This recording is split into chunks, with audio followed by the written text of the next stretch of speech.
The alarms were still blaring when the glass doors locked behind her. Red lights pulsed from the control panel as a voice, mechanical and calm, repeated, "System override in progress. All personnel evacuate immediately." Danielle stood at the center of the operations room, her flight bag tossed to the side like it no longer mattered. Dozens of airline employees sprinted past her, shouting into radios, ducking under falling ceiling tiles as the monitors above them blinked and shut off one by one. She didn't move. On the largest screen overhead, the airline's name flickered for a second, Skylinks, before the letters melted into static and then into a single word. Grounded. Her hands were steady. Not shaking. Not anymore. It had taken everything in her not to cry when that gate agent told her to wait outside. She'd heard condescension before, but this was different. There was malice in it. The kind that slinks behind a fake smile. Now, Skylinks was shut down. Every plane, every route, every dollar they made, frozen. Locked out from their own network. No flights would leave. Not until Danielle said so. And she wasn't saying a damn word. Behind her, the CEO, red-faced and drenched in sweat, slammed his hand on the security glass and shouted, "Danielle. What the hell did you do?" She didn't look back. Instead, she reached for her phone and tapped the last message she'd prepared. "This is what happens when you tell a black pilot to wait outside." She hit send. Then the room went dark. 6 weeks earlier, Danielle Reeves had her headphones on, listening to jazz while steaming a wrinkled uniform shirt in her cramped Atlanta apartment. She was humming along, ironing badge lines straight, when the call came in. "Captain Reeves, this is John over at Operations. You're being assigned a new route, Flight 1129 to Denver. You'll be the only captain on rotation for the morning crew. You're cleared for aircraft 712, Gate C9. She smiled, wiping her brow. "Copy that. Thanks, John." She ended the call, then sat on the bed for a second, letting it sink in. Flight 1129 was a high-traffic route, one usually given to more senior captains. But here she was. 33. 8 years of flying. A name finally trusted in the morning schedule. She pulled open a drawer and took out a photo of her dad. He was wearing his own captain's uniform, the edges yellowed from age. He'd passed away when she was in college, but she still kept the photo close, especially when she flew.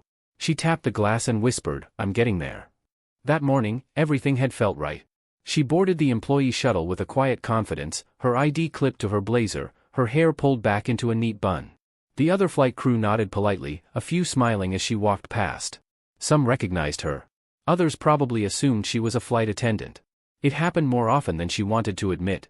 The airport was humming with its usual madness, families rushing, suitcases tumbling, muffled arguments over boarding zones, but Danielle moved through it like muscle memory. When she reached the security gate reserved for pilots and crew, she showed her badge and passed through without issue. Then came the terminal. Gate C9. She approached the desk, gave her name and tail number, and waited. The gate agent, white, mid-50s, thick southern accent, glanced up from his screen. "Can I help you?"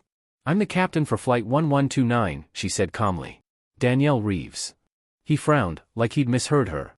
"The pilot?" "That's right." He glanced down again, typing something slowly. "Huh?" Danielle adjusted her strap and waited. "You sure you're not with catering or something?" he asked. She exhaled once through her nose, keeping her smile tight. "I'm the pilot." He raised his hands like he wasn't trying to be rude. All right. Just, never seen a woman pilot walk up with no co-captain." "There is no co-captain. This leg's mine. Cleared from dispatch. You can call them." He scratched his head, then nodded. "Hang tight for me, all right? Just, wait outside the jet bridge for a bit. I gotta check something." "Is there a problem?" "Just following procedure," he said, but there was no procedure that called for a captain to wait outside like some delivery person. Danielle stood there, not moving. Her jaw tensed. "I can stand here." The agent's smile dropped. "I'm telling you to wait outside." Passengers were beginning to line up behind her, some looking curiously, some staring through her like she wasn't there. Her cheeks flushed. Her throat felt tight. She stepped back. Not because she agreed. Because she knew how these things went. Cause a scene, and suddenly you're unstable, difficult, or worse, a risk. She walked to the edge of the terminal window and watched the sun rise over the tarmac. Planes taxied by like nothing was wrong. Like she hadn't just been told, again, that she didn't belong. Her phone buzzed. A text from her mother. "Proud of you, baby. Keep climbing." Danielle didn't reply. She just stared at the reflection in the glass. A black woman in full pilot uniform, standing on the outside of her own gate. The incident didn't end there. When she finally boarded the plane, 10 minutes later and only after a junior co-pilot confirmed her status, the gate agent didn't apologize. Didn't even make eye contact. The flight went smoothly, but the sting lingered. After landing, she filed a quiet report through internal channels. The HR rep thanked her for sharing her perspective. That was it. But things kept happening. Subtle. Quiet. She'd get flagged for extra simulator reviews, even though her scores were perfect. Crew assignments would change without warning. Co-pilots would double-check her flight plan, sometimes right in front of her. Her name started to spread among other black employees. They whispered about a list. A quiet list. The watch them list. She knew it existed. She'd seen it happen to others. But she didn't back down. Instead, she started logging everything. Timestamps. Messages. Incident reports. Even whispered comments in break rooms. Then came the files. A friend in IT, someone she trusted, slipped her a hard drive after a late-night shift. No words, just a nod. Inside it were internal emails. Names. Directives. Notes from supervisors instructing managers to monitor certain pilots. Her name was on it. She didn't cry. She got to work. And that's where it all started to turn. Not in anger. In strategy. Danielle knew airplanes. But she also knew code. She'd studied systems. Spent hours at night tinkering with flight management software. She'd grown up surrounded by tech. Her dad used to make her rebuild old radios as a kid. It stuck. She started with diagnostics. Then moved to system permissions. Every time she logged into the Skylink's backend, she learned something new. How passwords were stored. How maintenance flags were cleared. How one system controlled all gate access, crew assignments, and, most importantly, flight releases. She never broke in. She used what was already open. And when she had everything she needed, she waited. Waited for one more moment. One more insult. It came on a Tuesday. She was scheduled to fly to San Diego. Simple route. Morning rotation. When she arrived at the terminal, her name wasn't on the system. The agent didn't look up. Just said, "We already have a captain for that flight." "I am the captain." The agent shrugged. "Not according to the system." Her face didn't move.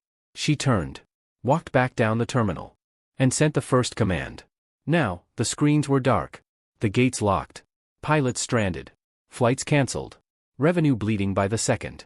Danielle stood in the silence, alone but unshaken. Behind her, someone banged on the door again. "Danielle. You'll ruin your whole career over this." She finally turned to look at him. And said, quietly, "Good." Then she walked toward the final switch. As her hand reached for it, a new alert flashed across the main console. Unauthorized inbound transmission. External override detected. Danielle froze. That wasn't part of her plan. The screen blinked once more. User ID, unknown. And then everything went black. The silence hit harder than the alarm.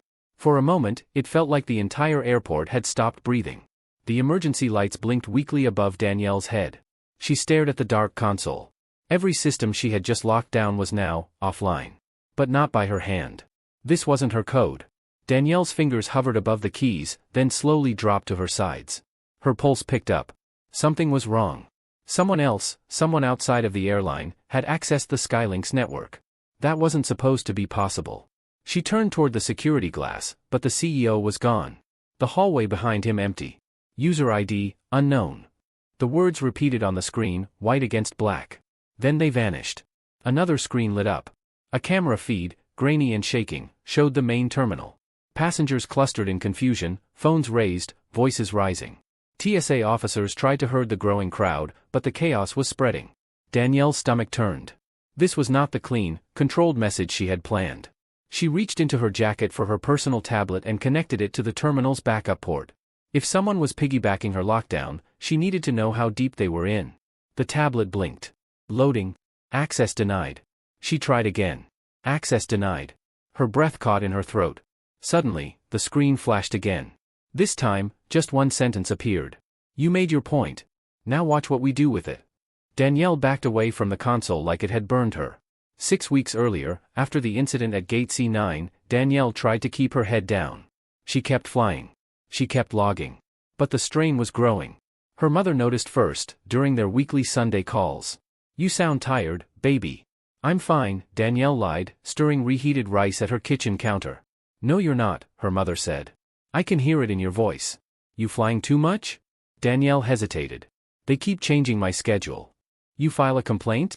Danielle laughed, but it wasn't a happy sound. With who? HR? I'm just gonna get flagged again. The system's not made for people like me. Her mother was quiet on the other end. Your daddy went through the same. But you know what he told me, after they finally gave him his captain's stripes? What? He said, I earned this twice. Once in the sky. Once on the ground. You keep flying, Danny. But you keep your ground sharp too. Danielle pressed the phone tighter to her ear. I'm trying. In the weeks that followed, the pattern became clearer. Gate changes at the last minute. Simulator evaluations scheduled during her off days. A co-pilot who, accidentally, reported her for skipping a checklist item that was never missed. She documented all of it. She had 3 separate flash drives, color-coded and hidden in different parts of her apartment. She knew the risk. She also knew what would happen if she let the anger eat her alive. That's why she flew. It was the only place where her skin didn't feel like a target. 30,000 feet in the air, no one cared who you were, only how you flew. Then came the Denver layover. After a red-eye run with a new crew, she arrived at a budget hotel Skylinks always used for overnight crews. The front desk gave her a room key with no eye contact, no smile. She wasn't surprised. When she reached the room, she slid the keycard. Red light. Denied. She tried again. Nothing. She turned back to the lobby, about to return to the desk, when she saw the 2 flight attendants from her crew checking in behind her. The man at the desk was laughing with them, handing them keys with a flourish. Danielle waited. Watched. When she approached again, the man didn't look up from his monitor. Yeah? My key's not working. He sighed. What's your name again? Captain Danielle Reeves. He squinted at the screen like he was pretending to search. Looks like you've been reassigned. We overbooked. You're joking. Sorry, nothing I can do. Policy. She stared at him. Where am I supposed to go? There's a Comfort Inn across the freeway. They've got shuttle service. Danielle didn't say a word. Just walked out. It was past 1 a.m. Her uniform clung to her from the flight. Her bones ached. She crossed the parking lot, gripping her overnight bag, trying not to cry. She made it halfway across before her phone buzzed again. A blocked number. She answered anyway. There was static. Then a voice. Low. Unfamiliar. You're getting close. She stopped walking. Who is this? They know what you're doing. But not how. Keep it that way. The line cut off. She stood in the dark, her chest tight, the traffic humming in the distance. The next shuttle wouldn't arrive for 20 minutes. She turned, walked back into the hotel, and asked to use the guest business center. Later that night, in front of the flickering monitor, she found the first breach point. Skylinks' crew management software was using an outdated authentication model, one that hadn't been patched in over a year. Through it, she could access almost anything with a standard crew ID and one override command. She stared at the code, fingers trembling. This wasn't revenge. It was a spotlight. In the following weeks, she tested it. Quietly. She corrected her own schedule anonymously, reinstated other pilots' shifts that had been wrongly removed, even sent anonymous messages to HR with screenshots of complaints that had been buried. She watched the system react, slowly at first, then with more alarm. One day, a pilot friend messaged her. Something's happening. People are whispering about a ghost in the system. HR's nervous. Danielle smiled at her screen. But she didn't know she wasn't alone. Not yet. Back in the present, the emergency light sputtered one last time. Danielle's phone buzzed. Another message. This one not from the system. From a personal number she didn't recognize. We're not the enemy. But we couldn't let you act alone. She read it 3 times. Then another message arrived.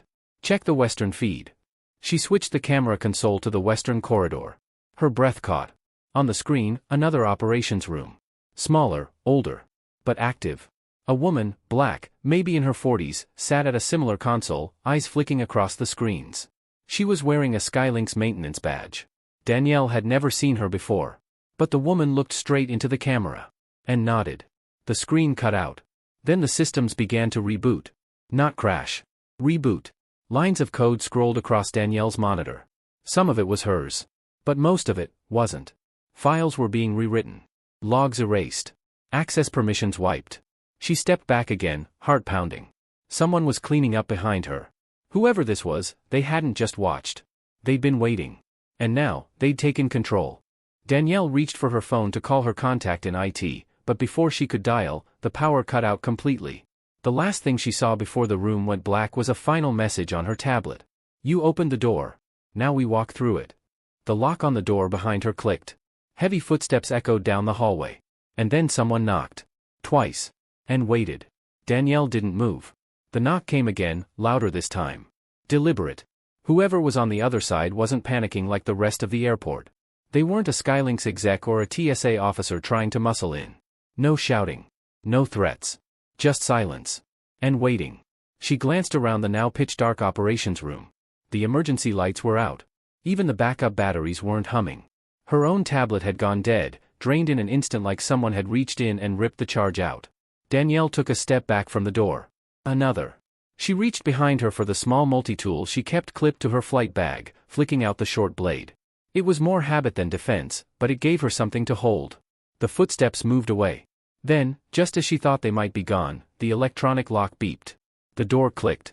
And slowly, it creaked open. A figure stepped into the frame. Black jacket. No visible badge. Hood up. Danielle's grip tightened. Who the hell are you? The figure raised their hands, slow and open-palmed. I'm not here to hurt you. Then why are you overriding a locked operations center during a security lockdown? The hood came down. The woman underneath looked younger than Danielle had expected. Maybe late 20s, early 30s. Hair pulled into neat braids. Calm eyes. She looked like someone who knew how to disappear in a crowd. My name's Keisha, she said. I'm the one who rebooted the systems. Danielle stared. That was you? Partly. Keisha stepped in, keeping her hands where Danielle could see them. You lit the match. I just redirected the fire. Danielle took another breath, lowered the multi-tool just slightly. You work here? I used to. Systems security. Contracted under a shell company. Skylinks cut us 2 years ago, but they kept using our old back-end tools. Never updated. So I stayed in the shadows. Danielle shook her head slowly. You piggybacked me.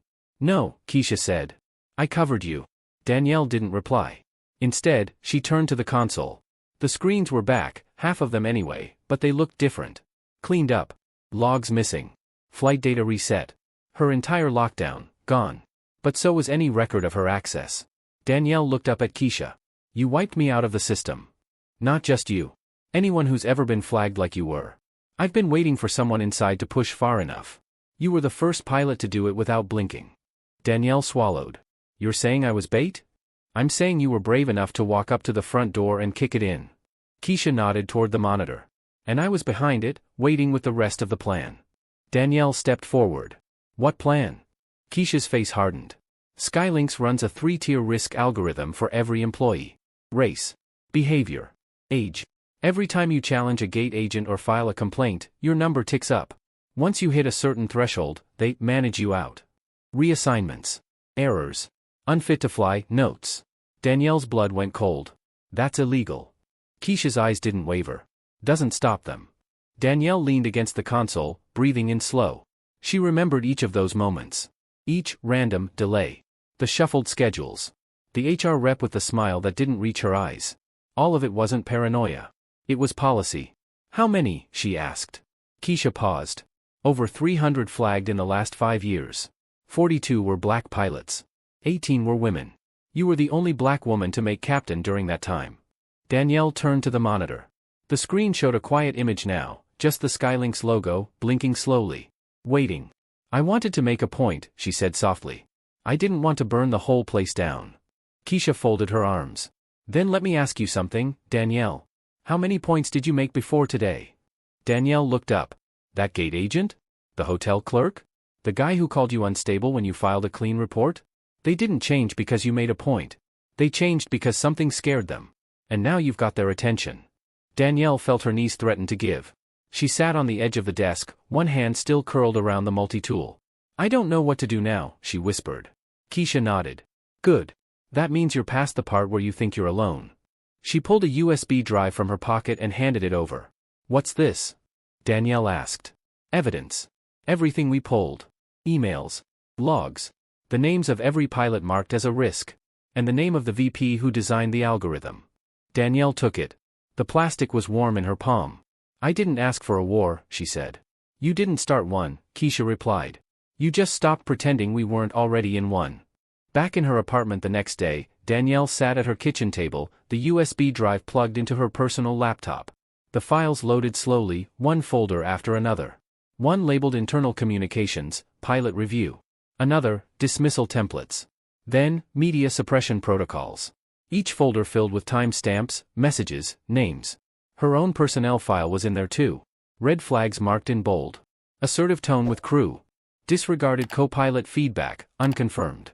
Potential PR risk if reprimanded without cause. Her hands curled into fists.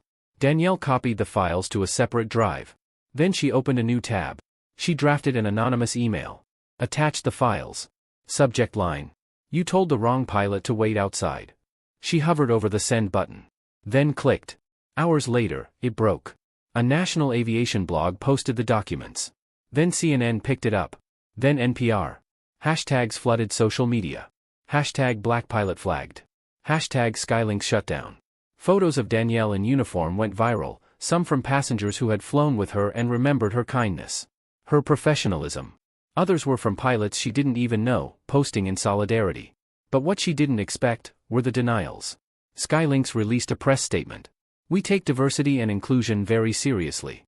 These claims are under investigation and appear to stem from a rogue former employee with a personal agenda. And worse. A leak surfaced, claiming Danielle had illegally accessed company property and posed a cyber threat to passenger safety. Her phone exploded with messages. One from her old supervisor. They're gonna make you the scapegoat. Another from her mother. Come home if you need. I'm here. And one she wasn't ready for, from the FAA. They were opening a case. That night, as Danielle sat on her couch, heart pounding, a new message came through. Keisha. No text. Just a photo. It showed the Skylink CEO standing in front of reporters, pale and sweating. Behind him was a second woman, another pilot.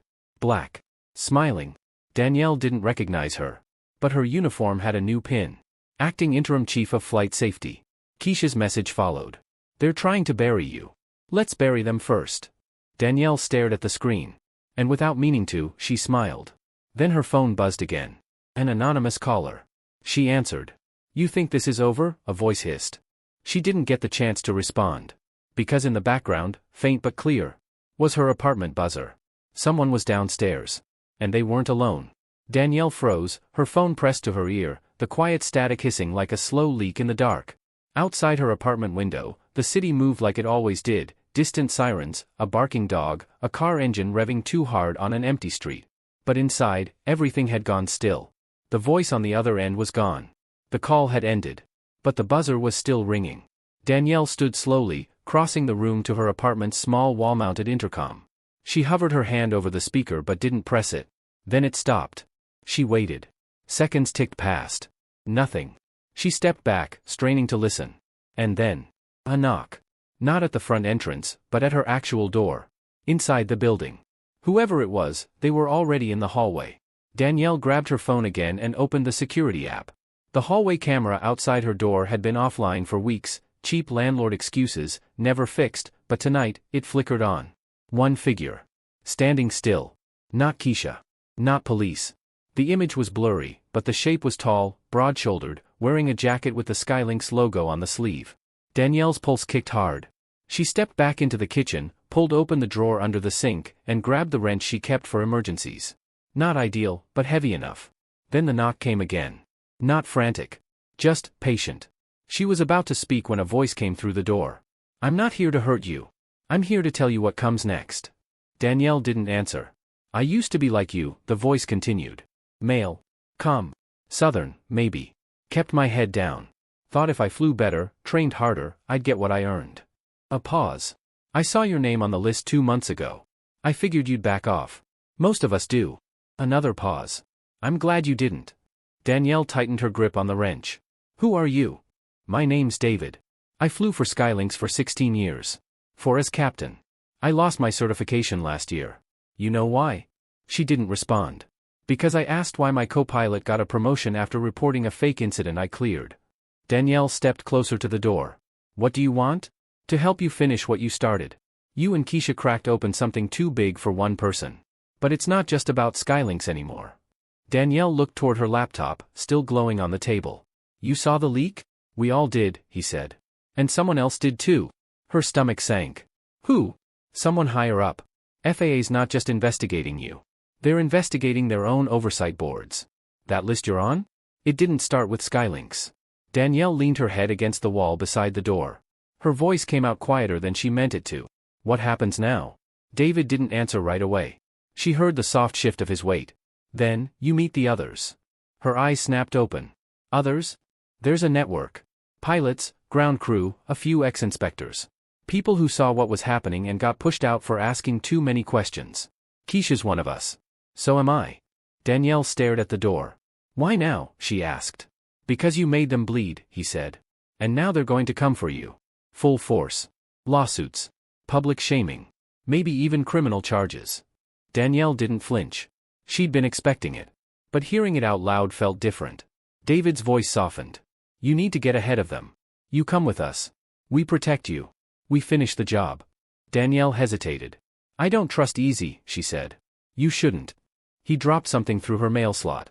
A small envelope landed with a soft slap on the hardwood floor. Proof, he said. Read it. Then open your email in 5 minutes. You'll have a choice. She heard his footsteps retreat. She didn't move until the hallway was quiet again. Then she crouched down and opened the envelope. Inside, a printed page, folded once. At the top, a flight record. Her name. Her certification number. Below that, a memo from the FAA dated 3 days ago. Subject, pilot safety risk, flagged for review. Cause, unstable behavior. Recommendation, immediate grounding pending psychological evaluation. Danielle felt her hands curl into fists. She'd passed every medical, every simulator, every damn flight check. They were going to take her wings. And they weren't even going to look her in the eye to do it. Her laptop pinged. New email. Subject line, we keep you flying. She opened it. No text in the body. Just a link. Encrypted. One-time access. She hovered over the trackpad. Then clicked. 5 minutes later, she was staring at a secure chat room. 5 names were listed as active. Some used aliases. Some didn't. A message popped up. Keisha, welcome, Captain Reeves. You're not alone anymore. Another message followed. David, and you're not just fighting for yourself. A third joined in. Ari_radar, they're already scrambling. 3 airlines just scrubbed their internal review logs. They're trying to cover their tracks. Danielle typed slowly, carefully. Danielle, how far does this go? Keisha, all the way up. There's a pattern across 5 major airlines. Pilots of color. Women. Queer folks. Anyone who doesn't fit. They mark them. And slowly, push them out. Danielle stared at the screen. Then typed, Danielle, I want in. 2 days later, the FAA publicly suspended her license. Skylinks released another statement. We are cooperating with federal investigations. We cannot comment on ongoing personnel issues. Her face was on every news site. One outlet called her a hero. Another, a hacker. One pundit said she was what happens when diversity hires go unchecked. She turned off her phone, packed a small duffel, and left Atlanta. In a safe house 2 states away, Danielle stood in front of a dry erase board covered in names, photos, arrows, connections. She was tired. But not broken. Keisha handed her a stack of printed reports. Remember that algorithm they used to flag you? Yeah. It didn't come from inside Skylinks, Keisha said. It was sold to them. Danielle flipped through the pages. Who sold it? Keisha tapped the top file. A name. A face. Diana Kessler, former Federal Aviation Compliance Officer. Now CTO of Altiris Systems, a private firm that contracts safety software across the entire aviation industry. Danielle's heart sank. They built the list, Keisha said. They sold it to everyone. And they're still doing it. Danielle looked up. So we take them down next? Keisha met her eyes. No, she said. We take them down first. And behind Danielle, on a screen mounted to the wall, the Altiris logo flickered to life. Waiting. 2 months earlier, Danielle had never heard the name Altiris Systems. Now it was taped in bold across every surface of the safe house, the dry erase board, folders, thumb drives, post-its. It was everywhere. Keisha had gathered a storm of evidence, and each new page Danielle read made her more sick, and more certain. Altiris didn't just sell flight safety software. They'd pioneered a covert risk-scoring algorithm used by at least 4 major carriers and were in talks with the FAA to push it as an industry-wide pilot profiling tool. They marketed it as predictive. Minimize human error, the brochure said. Reduce costly retraining. But buried in the code was a different goal entirely, surveillance and silent removal. Here, Keisha said, sliding over a stack of internal PowerPoint decks. Pilot Behavior Scoring Model version 3.0. These are the keywords it flags. Danielle scanned the list. Aggressive tone. Questioned authority. Does not integrate well with crew hierarchy. Her own evaluation reports came flooding back. How long have they been doing this? Danielle asked. 5 years publicly, Keisha said. Longer under the table. And no one noticed? Oh, people noticed. Some tried to blow the whistle. They got silenced. Danielle looked up. Like David. Exactly. She flipped another page and froze.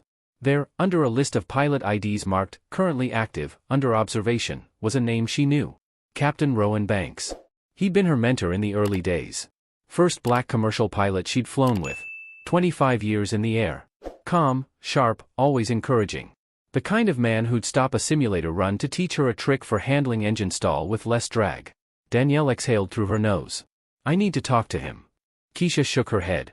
He's been in the dark. Doesn't know he's on the list. If you contact him and they're monitoring, we lose him.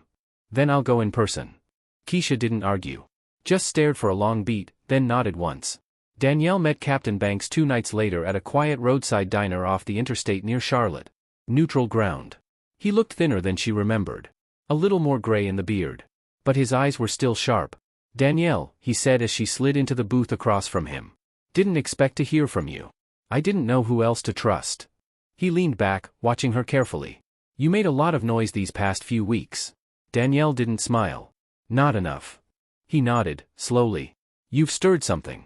She hesitated. Rowan. I need to show you something. She passed him a copy of the flagged pilot list. He skimmed it, then paused.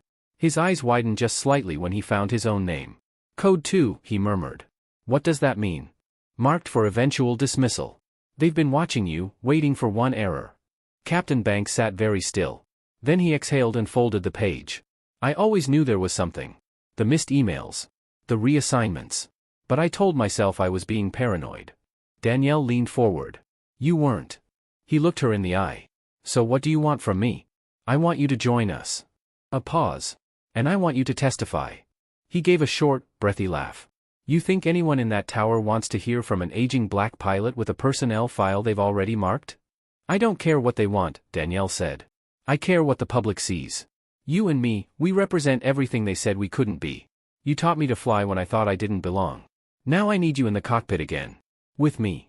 He stared at her for a long time. Then nodded. You've got your co-pilot. Back at the safe house, the team regrouped. Keisha mapped out a new phase. Take the evidence directly to the Department of Transportation, bypass the FAA, go straight to the top. They needed 2 things. A paper trail that tied Altiris to the discriminatory profiling across all 4 airlines. A moment loud enough that the DOT couldn't ignore it. That second part came from an unlikely source. A junior systems engineer inside Altiris, using the handle Zero Lift, reached out through Keisha's encrypted Dropbox. He was scared but angry. Said his conscience couldn't take it anymore. He had a drive. One that would prove the company wasn't just building the risk algorithm, but secretly embedding it in compliance audits, making it look like federal policy. Danielle read the engineer's message 5 times. Each time, her fingers tightened on the keyboard. Keisha met her eyes. If we get this drive, she said, we end them. Danielle nodded. Where is he? Keisha pulled up a map. San Jose. He wants to meet in person. Danielle stared at the blinking pin. Then she packed her bag again.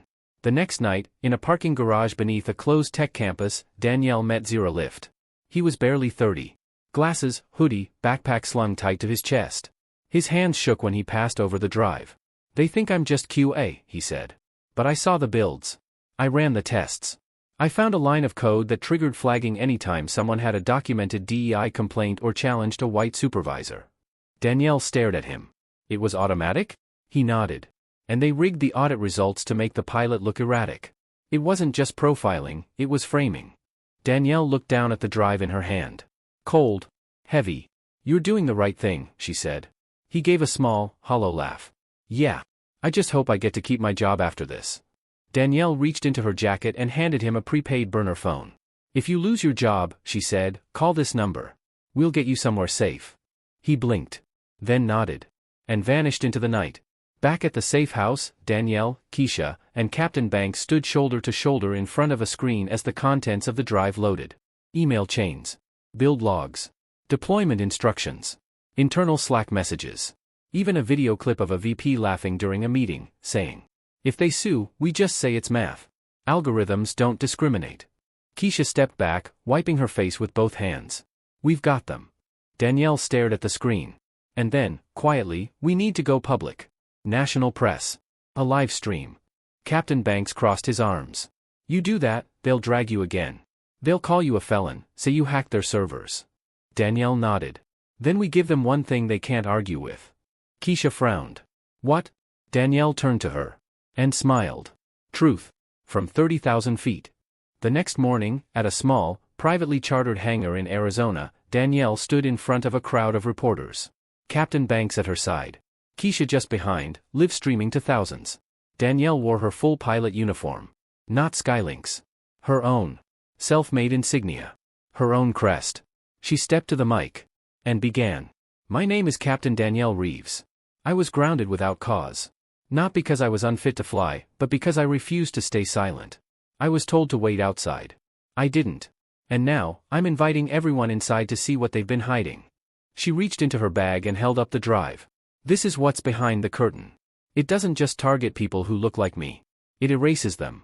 But not anymore. Flashbulbs. Shouts. Questions. But Danielle didn't flinch. She looked up into the cameras. Flight crews always say, if you see something, say something. Well, I've seen enough. She stepped back. And the live stream cut to black. But her message stayed in the air. Like a jet engine, miles above the noise. And rising. They called it the pilot's press conference. Within hours of Danielle's live stream, the story broke wide open. Major outlets picked it up: CNN, MSNBC, The New York Times, The Atlantic. Even tabloids that normally wouldn't cover aviation policy were headlining. Black pilot exposes massive profiling scheme. Algorithmic discrimination at 30,000 feet. The code that tried to ground her. The drive went viral. Danielle's name trended for 3 straight days. Some praised her as brave. Others called her a liar, a hacker, a threat to public safety. Skylinks doubled down on its denial. Altiris filed an emergency motion to prevent the publication of the leaked documents, claiming national security implications. But the damage was done. Whistleblowers from other airlines started coming forward. Mechanics. Gate agents. Even a retired HR executive from Delta who admitted they'd quietly used third-party recommendations for years to justify cuts, reassignments, and terminations, most of them aimed at pilots of color and women. Danielle watched it unfold from the quiet of the safe house, eyes red from sleepless nights. She hadn't flown since the shutdown. And she missed the sky more than she could explain. Late one night, Danielle sat out on the back porch, the desert air cool and dry, crickets chirping somewhere in the distance. Captain Banks joined her with 2 mugs of tea. You all right? He asked, sitting beside her. Danielle shook her head. I don't know what I am. You're in the middle of a storm, he said, handing her a mug. Hard to know where you stand when everything's spinning. I didn't want to become a symbol, she murmured. You didn't. Danielle raised an eyebrow. You became a catalyst. They sat in silence for a while. Then Banks leaned forward. You remember the first time we flew together? Danielle smiled faintly. You made me take off 3 times in a row. Said I was too stiff. He chuckled. Because you were. But you had something. I saw it back then. She looked over. What was it? Stillness. Not silence. Not obedience. Stillness. When everything's shaking around you, you never flinch. Danielle stared down into her tea. I'm flinching now. Banks nodded. Yeah. But you're still standing. The next morning, Keisha burst into the kitchen holding her laptop. DOT just called an emergency oversight hearing, she said. Public. Live streamed. 1 week from today. Danielle blinked. They're doing it? They're doing it, Keisha confirmed. They want you to testify. Captain Banks looked up from his paper. They want her, or they want to make her take the fall? Keisha hesitated. Both. Danielle stood. I'll go. Are you sure? Keisha asked. No, Danielle said. But I'm going anyway. 3 days before the hearing, Danielle received an official summons. It included an FAA case review of her license suspension. The language was dry and clinical. But one line stood out. Pilot's judgment and mental stability remain under question. It stung more than she thought it would. Even now, especially now, they were still calling her unstable for standing up. Danielle folded the letter carefully and slid it into her notebook. She wouldn't forget. 2 nights before the hearing, she got a call. Blocked number. She answered. A familiar voice on the other end. Diana Kessler. You're making a mistake, Diana said calmly. We both know the system isn't perfect, but you're turning this into a witch hunt. Danielle didn't reply. You're not going to like where this ends, Diana continued. Do you think the government's going to thank you for embarrassing them? You'll be sacrificed to cover their tracks. You still have time to walk away. Danielle spoke clearly. You built a tool to erase people. You think I care if they come after me? A pause. Then Diana's voice turned cold. You're not the first to try this. You won't be the last. But none of you ever stick the landing. The call cut off. Danielle sat for a long moment, the phone buzzing quietly in her hand. Then she got up, walked to the whiteboard, and wrote in big letters. They expect us to break. Underneath it, she added. We won't. The day of the hearing, the room was packed. Senators, journalists, lawyers, airline lobbyists, FAA reps, all of them packed into the cold marble hearing chamber, blinking under the glare of cameras. Danielle sat at the witness table beside Captain Banks and Keisha. The chairwoman, Senator Holt from Illinois, tapped her gavel. We are here to investigate the use of discriminatory profiling algorithms within the commercial airline industry and whether federal agencies failed in their oversight responsibilities. Danielle adjusted her blazer, took a breath, and leaned into the mic. My name is Danielle Reeves. I am a commercial pilot. I've logged over 6,000 hours in the sky. I've flown through storms, engine failures, and emergency descents. But the hardest part of my job has always been the moments before takeoff, when I walk through an airport in uniform and people look at me like I'm a joke, or a threat, or both. What happened to me didn't begin with Skylinks. It began with the idea that someone like me is always one misstep away from being seen as unstable, difficult, dangerous. That idea became code. That code became policy. And that policy almost destroyed my career. Silence in the room. She continued. Here's the thing, pilots don't just fly planes. We carry lives. We carry trust. And I carried mine while being told I didn't belong in the cockpit. Danielle reached into her briefcase and pulled out the printed flag report. This is what they used to justify grounding me. Not facts. Not safety. Just fear disguised as data. She placed it on the table. Now I'm asking you, how many more names are on that list? And how many of them are still flying, right now, wondering if the next flight will be their last? Senator Holt leaned forward. Captain Reeves, are you saying federal agencies were aware of these profiling systems? Yes, Danielle said. And I can prove it. She looked at Keisha, who stood and connected a tablet to the screen behind them. The first slide showed Altiris' internal email admitting the algorithms weighting toward compliance risk indicators.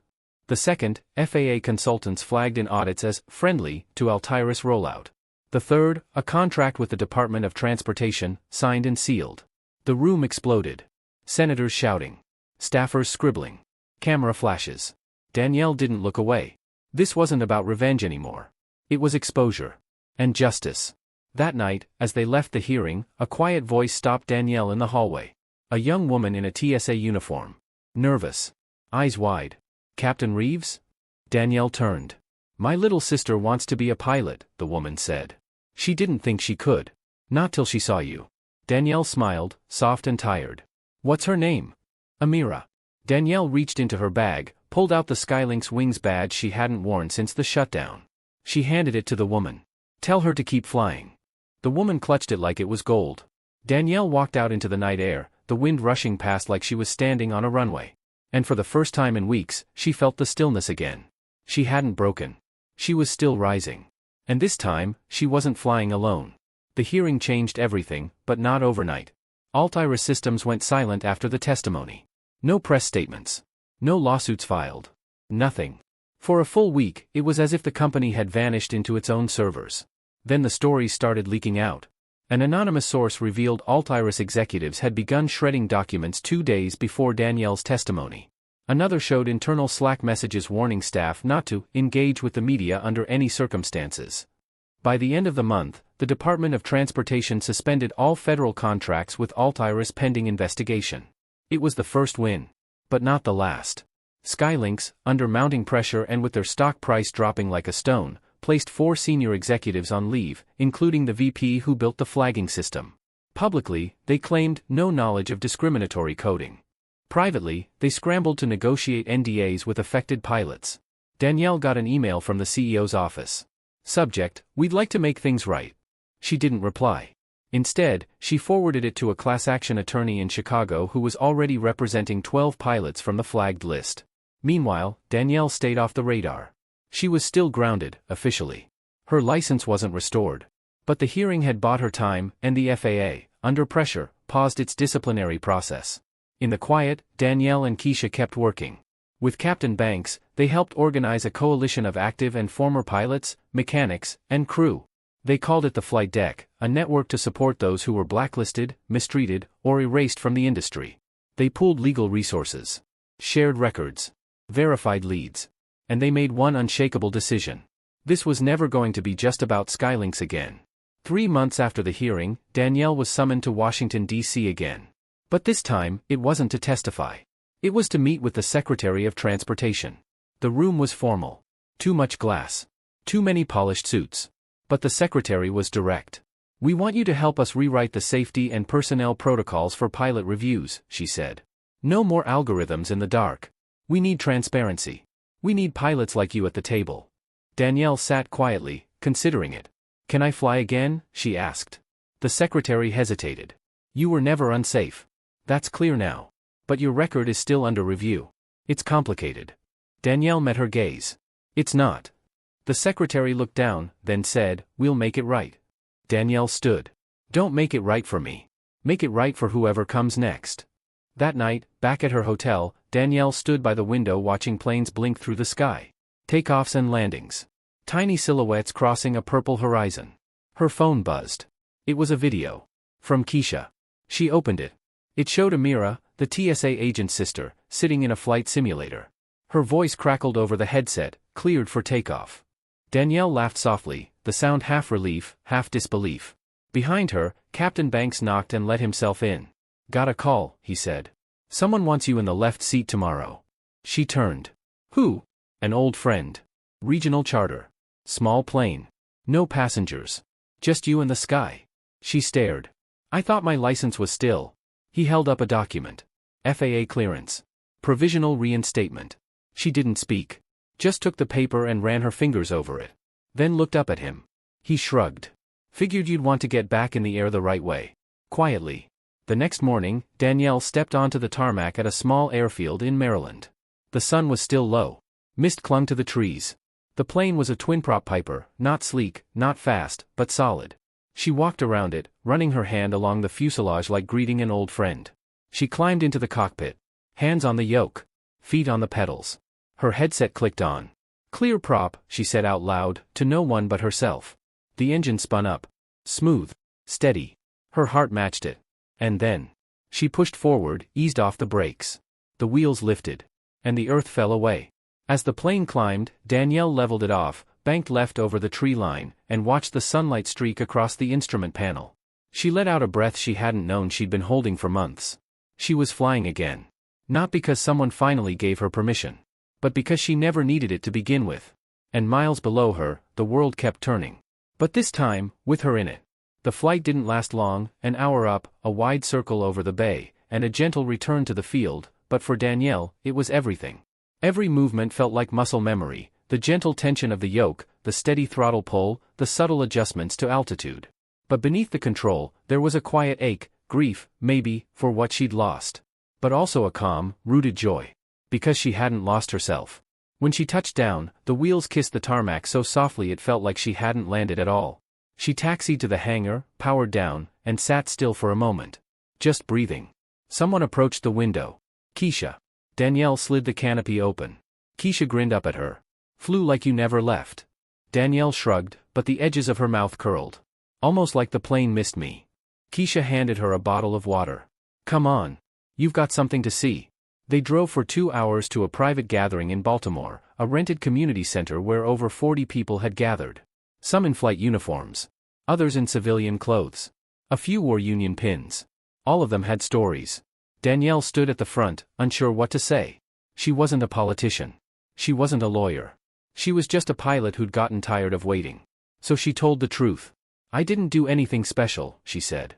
"I just stopped pretending the silence would keep me safe." People nodded. Some cried. One woman, a flight dispatcher from St. Louis, stood and spoke about how she was demoted after raising concerns about route assignments that kept separating black crews from each other. Another pilot, a young trans woman from Minneapolis, said she'd been flagged for agitation after reporting harassment. Danielle took it all in. Each voice added to the fire inside her. Not anger. Not anymore. Conviction. The system wasn't broken. It had been designed this way. Now, they were designing something new. That night, Keisha pulled Danielle aside. "We've got something. You're going to want to see it." She led Danielle into a small office behind the center, where a secure video feed was playing on loop. It showed a boardroom. Polished wood. Leather chairs. Quiet audio. Altiris Systems' internal town hall. The CEO stood at the head of the table, face pale. "We will not admit wrongdoing," he said. "The narrative is being driven by sentiment, not fact. We had legal clearance for our algorithm at every step." In the back, someone cleared their throat. The camera focused. It was the young engineer, Zero Lift. He raised a hand. "With all due respect, sir, we did do something wrong." The room went silent. People were flagged, fired, investigated. And we buried it. If you think that's going to hold up in court, you're mistaken. Another executive snapped, "Are you recording this?" Zero Lift shrugged. No comment. The feed cut. Danielle leaned back in her chair. "He's still inside?" she asked. Keisha nodded. "Not for long. DOJ just issued subpoenas. Indictments are coming." Danielle closed her eyes. For the first time in months, it felt real. Accountability. It was happening. A week later, the FAA formally rescinded her suspension. No apology. No ceremony. Just a sterile letter with a signature she didn't recognize. But it was enough. Danielle folded the letter and placed it next to her father's old photo on her desk. "You'd have hated all this politics," she said to the photo. "But you'd have told me to fly through the storm." Then her phone rang. "Captain Banks. Hope you didn't get too comfortable," he said. Danielle laughed. "Why?" "Because the flight deck just got approved to present at the next National Aviation Safety Conference. They want you to speak." She groaned. "More microphones?" "More truth," he said.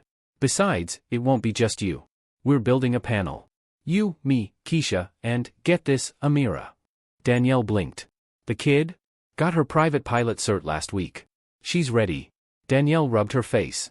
"Okay. I'll do it. But no suits. I'm showing up in flight boots." Banks chuckled. "Deal." On the morning of the conference, Danielle stood backstage, mic clipped, eyes closed. The crowd outside was larger than expected. The flight deck had become more than just a whisper network. It was a movement. When she stepped onto the stage, people rose. Not in applause. In recognition. She saw pilots of every background. Technicians. Flight attendants. Students. Veterans. And scattered through the audience, in uniform or not, were others like her. People who'd once been told to wait outside. She stepped up to the podium. Took a breath. And said, "We fly because we believe in something bigger than ourselves. But we can't keep pretending this industry has been fair to everyone who lifts it up. You can't measure courage with code. You can't build justice with silence. So we're building it here. Together." As she left the stage, Amira met her at the stairs. She was taller now. More confident. Her flight deck badge gleamed on her chest. "You flying tomorrow?" Amira asked. Danielle nodded. "First time back on a commercial route?" "Denver." "You nervous?" Danielle smiled. "Not anymore." Amira held up her phone. "Selfie?" Danielle laughed. "Sure." The flash went off. Then Amira said something Danielle wouldn't forget. "You walked through the fire so we could fly through the sky." Danielle looked at her and said, "Just make sure you hold the door open too." The next day, at 6:05 a.m., Flight 1879 took off from Atlanta. In the cockpit, Captain Danielle Reeves guided the plane skyward through calm morning air. A black woman. A pilot. Not waiting. Not asking. Just flying. The sky welcomed her like an old friend. Danielle sat in the left seat of the 737, her hands relaxed on the yoke, her gaze steady through the windshield. The co-pilot beside her, a quiet, sharp-eyed Latina named Elena Ruiz, had only flown with Danielle once before, back when everything had been normal. Before the list, before the hearing, before the news cameras. Now they were flying together again, and something in the air felt different. More deliberate. "You good, Captain?" Elena asked through her headset. Danielle gave a small smile. "I'm good." She was more than that, but there was no need to explain it in the cockpit. Up here, everything was honest. Velocity, altitude, wind shear, none of it lied. If a storm was coming, the clouds didn't pretend otherwise. Danielle had missed that clarity. The flight to Denver was uneventful in the best possible way. Smooth air, responsive controls, no turbulence. The flight attendants were focused, the passengers calm. But it was the return leg where things changed. After landing, as Danielle exited the cockpit to check on the turnaround schedule, a Skylinks representative was waiting at the jet bridge. He didn't wear a smile. His eyes were hard. "Captain Reeves," he said. "We need to speak with you in private." Danielle studied him. Young. Nervous. Not hostile, but someone sent by someone else. Elena stepped forward. "Is there a problem?" The man ignored her. "Captain, please." Danielle nodded slowly. "All right." She followed him down the hall, past the gate, through a maintenance corridor into a small operations room with a table, 2 chairs, and no windows. Inside, a woman was waiting. Gray suit. Blonde hair, cut sharp.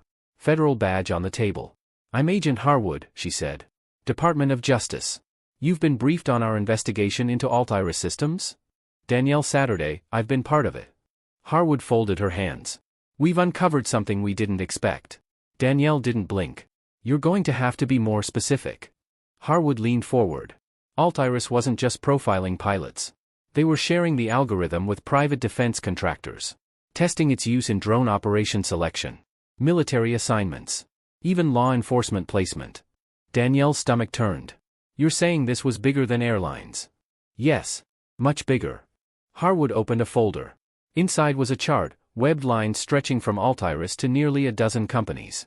One of them was a federal subcontractor Danielle recognized from her days at flight school, Vanguard Systems. They had recruited pilots for years. Mostly ex-military.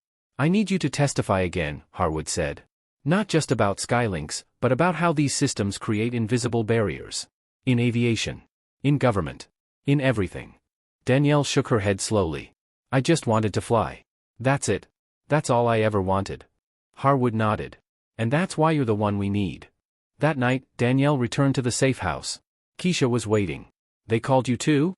Danielle asked. Keisha held up her phone. "Same agent. Same charts." They sat in the kitchen in silence. Then Keisha said, "What we started, this was just one layer. We peeled it off. Now they want us to help rip out the whole foundation." Danielle rubbed her temples. "They'll never let it happen. Too much money. Too much power." Keisha looked at her. "But we have something they don't." "What's that?" "Truth. And nothing left to lose." The next week, Danielle flew again. Different route. Different co-pilot. But the same feeling in her chest, the calm of knowing she was where she belonged. She took every flight now like it was borrowed time. And maybe it was. 2 weeks later, she testified in Washington again, this time in a closed-door session with DOJ attorneys and government analysts. Her statements were added to a federal record already growing by the hour. Whistleblowers were coming forward from industries she'd never touched, tech firms, contractors, even the FAA itself. The lie wasn't confined to the cockpit. It was woven through the system like wire under paint. Back at the flight deck headquarters, now a formal nonprofit operating out of a donated hangar in Charlotte, Danielle stood before a crowd of new recruits. Trainee pilots. Displaced pilots. Mechanics. Dispatchers. Ground crew. All of them there because of her voice. Her stand.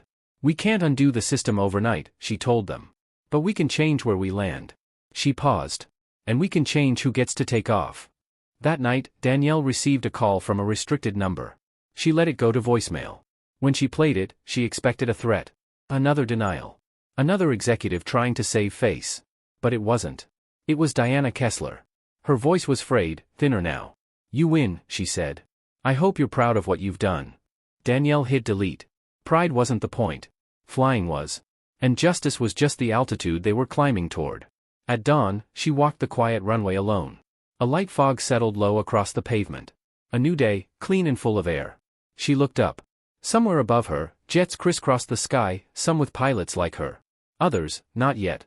But they were coming. Danielle Reeves had made sure of that. And she was still flying. The ground beneath Danielle felt stable for the first time in a long while, but the air up top was still shifting. In the months following her second testimony, the flight deck grew faster than anyone expected. What started as a whisper network became an aviation coalition, then a nonprofit, then, almost unintentionally, a movement. They offered legal aid for grounded pilots. Hosted training scholarships for underrepresented students. Filed pressure campaigns against every airline still using performance review algorithms tied to discriminatory flags. But Danielle knew what was coming next. Backlash. It started quiet, subtle news articles framing her as divisive or politically motivated. A headline in an industry blog asked if activism and aviation could coexist. A former Skylinks executive published a memoir thinly disguised as a defense of meritocracy. Then came the fake accounts. Someone created a burner profile using her name on a pilot forum. It posted inflammatory nonsense about reparations for flight crews and diversity quotas in the cockpit. It was quickly debunked, but the damage was clear: someone wanted her discredited. She was under surveillance, even if unofficially. Her inbox flooded with right-wing trolls. A video edited out of context showed her saying, "The system should burn," when she'd actually said, "If the system can't reform, maybe it should burn." It didn't matter. The truth had a shadow now. And Danielle had to decide, pull back or press forward. Keisha didn't flinch. "You knew this was coming," she said one night in the hangar, tossing an old headset into a donation pile. "You hit them in the arteries. They're not gonna bleed quietly." Danielle was exhausted. She looked thinner, sharper around the edges. But her eyes were focused. "I didn't want to be a symbol," she said, again. "You're not," Keisha said. "You're the pilot who cracked the door open. That's it. It's the rest of us that have to walk through." Danielle let out a quiet breath. "Sometimes I wonder if it would have been easier just to let them take my license." "Easier?" Keisha raised an eyebrow. "Sure. But not right." That stuck. 1 week later, Danielle got a letter. Handwritten. No return address. Inside was a note. "My daughter joined the Air Force because she saw you speak. She didn't think they'd ever let someone like her fly. Now she's in flight school. You gave her that. Don't stop." Danielle read it 3 times. Then she folded it, placed it in the inside pocket of her uniform jacket. She didn't know the name. But she knew the weight. At the next National Aviation Conference, the flight deck hosted its first panel on algorithmic bias and structural inequity in flight crews. Danielle sat alongside a trans pilot, a Latina air traffic controller, and a retired mechanic who'd lost his job after speaking up about union suppression. The room was full. No one heckled. No one walked out. After the panel, a man in a Delta uniform, older, white, face weathered from thousands of hours in the sky, approached her. "Captain Reeves?" She turned. "Yes?" He nodded. "I just wanted to say, you're right. I didn't see it at first. But I see it now. I've seen it my whole career, I just didn't want to call it what it was." Danielle shook his hand. "Thank you." "No," he said. "Thank you." Back in Atlanta, Danielle finally visited her father's grave. She hadn't come since before the suspension. Something about it always felt unfinished, like showing up would mean admitting the fight was over. But now she knew it wasn't over. It never would be. But it could be carried forward. She knelt in front of the headstone, smoothing her hand over the carved letters. "I flew again," she said softly. "And I didn't just fly, I made them look up." The wind rustled the trees nearby. A soft whistle through pine needles. Almost like breath. Danielle smiled. That night, she sat in the flight deck's small office, reviewing a fresh batch of applications. Scholarships. Simulator access. Mentorship requests. Keisha entered, holding a file. "This one's interesting." She handed it to Danielle. It was a 19-year-old from rural Mississippi. Black, no flight hours yet, but a perfect GPA and a cover letter that ended with, "I don't know if I belong.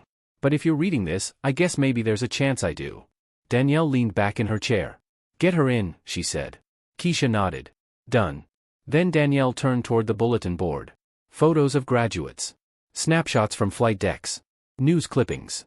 One picture caught her eye: Amira, now in uniform, grinning from the left seat of a Cessna. Danielle stood and pinned one more photo to the wall. A still from her first commercial flight back. She was in uniform, standing at the top of the boarding stairs, hand on the railing, face calm. Underneath it, she wrote, "They told me to wait outside. So I built a new door. And left it there. For whoever needed to see it next." The door Danielle built didn't stay quiet for long. A month later, the flight deck received a federal grant, small, but meaningful. Enough to fund new simulator hours, expand their legal fund, and finally hire a full-time outreach coordinator. Applications surged. Aviation schools began asking Danielle to speak, not just as a symbol, but as a strategist, someone who had broken through the wall and mapped where the cracks were. But it wasn't just pilots reaching out anymore. A nurse in Chicago emailed to say her hospital had adopted a similar risk-scoring tool, and surprise, it flagged black nurses more often than anyone else. A teacher in Florida said her school's new compliance index tanked her evaluations after she reported racial bullying in class. The software was different. But the pattern was the same. Keisha looked up from her laptop one night and said quietly, "This isn't just about flying anymore, is it?" Danielle didn't look up. It never was. The DOJ indictments finally dropped. Altaira CEO was charged with obstruction of justice and unlawful surveillance. The CTO, Diana Kessler, was subpoenaed for a closed-door deposition. Danielle never heard what was said inside the room, but afterward, Diana resigned. No farewell press conference. No statement. Gone. Skylinks issued an internal memo apologizing to any employees who felt unheard. Danielle printed it, folded it in half, and used it as a coaster under her coffee. Despite all of it, Danielle kept flying. She requested every kind of route: short hops, red ice, long hauls, rural runways, big hubs. She sat with new co-pilots, rookies who looked at her with wide eyes, and veterans who gave quiet nods of respect. No one told her to wait outside anymore. But now, the door was crowded with others trying to come in. She was making sure it stayed open. One flight, a teenage girl in boarding group A locked eyes with Danielle as she greeted passengers. The girl's mouth dropped open. "You're the pilot?" she whispered. Danielle smiled. "Sure am." The girl's mother leaned down. "She's obsessed with airplanes. Wants to be a pilot." Danielle bent slightly and asked, "Got a name?" "Jada," the girl whispered. Danielle reached into her pocket, pulled out a flight deck badge, and clipped it to Jada's shirt. "You'll need that when it's your turn." Jada beamed so hard it made Danielle's chest ache in the best way. But not everything was healing. One evening, Danielle found herself grounded again, not by the FAA, not by Skylinks, but by her own body. She collapsed in the hangar bathroom. A sharp wave of dizziness, short breath, a heavy heat in her chest. Keisha found her slumped against the sink. "Hospital," Keisha said. No arguing. It wasn't a heart attack, but it was a warning. "You're burned out," the doctor said. "Emotionally, physically. Your stress levels are redlining." Danielle lay in the hospital bed, staring at the ceiling. "I thought I was holding it together." "You're holding everyone else," the doctor replied. "But you haven't touched ground in months." The grounding lasted a week. No flying. No screens. Just sleep. Quiet. Slow walks. Visits from Keisha and Captain Banks. A bouquet from Amira, with a note that said, "Don't forget. Even captains need co-pilots." By the time Danielle returned to the cockpit, something in her head shifted. Not broken. Not dimmed. Clarified. She wasn't carrying this fight alone. She never had been. The flight deck wasn't her burden. It was her legacy. And it was strong enough to fly without her gripping the yoke every second. That day, as she took off for a dusk flight to Minneapolis, Elena was back as co-pilot. She glanced over as they leveled off at cruising altitude. "You look lighter." Danielle smiled. "I remembered something." "What's that?" "You don't fly a plane by fighting it." Elena raised an eyebrow. No. You fly it by listening. And trusting the machine to carry you once you're in the air." After they landed, Danielle received another message, this time from the National Aviation Safety Board. They wanted her to join a permanent advisory council. Not just for diversity. For operational ethics. System safety. Policy integrity. "They don't want a mascot," Keisha said, reading over the letter. "They want a compass." Danielle looked out the hangar window, where her next plane waited in the dark. "I'll do it," she said. "But not for them." Keisha smiled. "For who then?" "For the ones still circling. The ones waiting for clearance." That night, Danielle went back to the hangar wall, where photos of every flight deck pilot hung in uneven rows, first names only, always first flights. She added Jada's picture, a selfie she'd sent in, smiling at a simulator console, tiny hands on the throttle. Then she pinned her own next to it. A new photo. Not in uniform. Not mid-speech. Just Danielle, standing on the tarmac at sunrise, arms crossed, eyes calm. She scribbled underneath. "Still climbing. See you up there?" Danielle stood at the edge of the runway just before sunrise, wind brushing softly across her face. The tarmac still wore the night's chill, and the first streaks of gold were just beginning to carve across the sky. Behind her, the hangar doors were open, and the hum of preparation buzzed like distant static, ground crew talking low, checklists being run, fuel lines hissing. Today was different. It wasn't just another flight. It was the first flight deck graduation flyover. 37 new pilots. Some commercial. Some charter. Some military-bound. All of them trained, supported, and lifted by the community Danielle helped build. And today, they'd take to the sky together.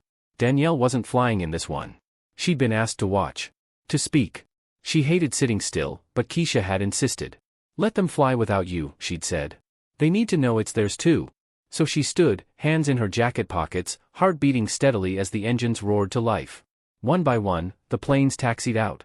Each one bore the flight deck emblem near the cockpit, small, simple, a badge that had once been little more than a sketch on a whiteboard. Now it was sewn onto sleeves, printed on decals, inked into memory. Captain Banks stood beside her. "You ever think we'd see this?" he asked. "No," Danielle admitted. "But I knew we had to try." They watched as the first plane lifted off, then the second, then a third. Neat arcs in formation, climbing through the lightning sky. Some of the pilots dipped their wings in tribute as they passed overhead. Danielle shaded her eyes and smiled. After the flyover, they held a small ceremony. Families filled folding chairs. Photographers wandered. The press showed up, kept their questions polite. Danielle gave a short speech. Not fiery. Not political. Just full of truth. "You'll be judged before you speak. That's the truth. Some gate agent, some instructor, some passenger might look at you and wonder how you got here. Let them wonder. You're not here to prove them wrong. You're here to prove yourself right." She paused, letting it sit. "You're not flying someone else's route. You're building your own sky." They stood for her afterward. Not out of obligation, but recognition. Not for what she'd done, but for what she had dared to imagine. That evening, the hangar emptied out. The chairs were folded. The press left. The graduates celebrated over food trucks and jazz bands. Danielle walked the edge of the tarmac again, alone this time, savoring the silence. She pulled her phone from her pocket and opened a draft she'd been working on for weeks. It was a letter. She hadn't decided who to send it to yet, maybe her mom, maybe Amira, maybe just keep it for herself. But now it felt ready. "Dear future captain. If you're reading this, someone told you that you didn't belong. Maybe it was loud. Maybe it was quiet. Maybe it came as a question, 'Are you really the pilot?' Or a command, 'Wait outside.' I heard it too. But I want you to know, there's a place for you here. Not because someone gave it to you. Because you earned it. Because you fought for it. Because you didn't stop flying. You don't need to carry all of us. But fly with the door open. Bring the next one with you. You are not alone in the sky. Love, Captain Danielle Reeves." She hit save. Then slipped the phone back in her pocket. Overhead, the last of the graduates arced into a wide turn, silhouetted against a band of orange light.